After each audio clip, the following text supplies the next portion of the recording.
Namaskar. Welcome to our IBC channel. In our earlier video, we had discussed about the Vidharbha power case where Supreme Court had given discretion to the adjudicating authority either to accept or reject the application. The 12th July 2022 judgment passed by the Supreme Court in CIRP case of Vidharbha Industries Power Limited confirmed that NCLT has the discretion to admit or reject a valid initiation of the insolvency process by a financial creditor under Section 7 of the Insolvency and Bankruptcy Code 2016.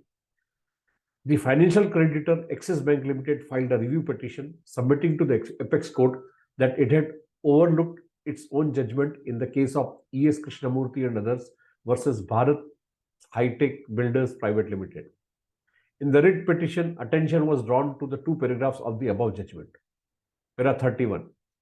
On a bare reading of the provision, it is clear that both the clauses A and B of subsection 5 of section 7 use the expression "it may" by order, while referring to the power of the adjudicating authority. In clause A of subsection 5, the adjudicating authority may by order admit the application, or in clause B, it may by order reject such an application.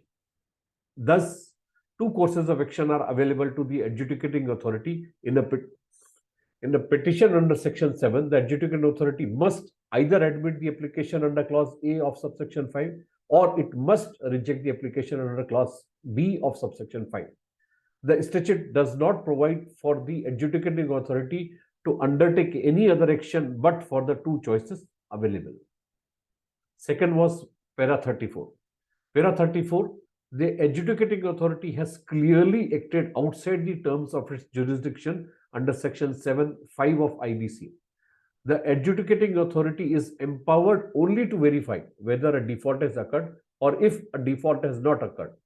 Based upon its decision, the adjudicating authority must then either admit or reject an application respectively. These are the only two courses of action which are open to the adjudicating authority in accordance with section 7(5).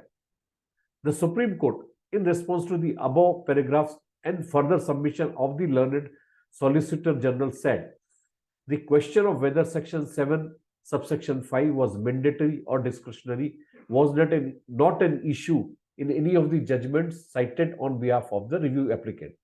What was an issue in the Krishnamurthy's case was whether the adjudicating authority could foist a settlement on unwilling parties. That issue was answered in the negative. The elucidation in paragraph 90 and other paragraphs were made in the context of the case in hand. It is well settled that judgments and observations in judgments are not to be read as provisions of a statute. Judicial utterances and/or pronouncements are in the setting of the facts of a particular case. The court also said that the words of judges interpreting statutes are not to be interpreted as statutes. The court found no grounds for review of the judgment and the order, and the review was dismissed. I think this would again be a case how to use the Vidharbha case in various other cases, though as on date Vidharbha case is prevailing, and in many of the other cases Vidharbha case has been used.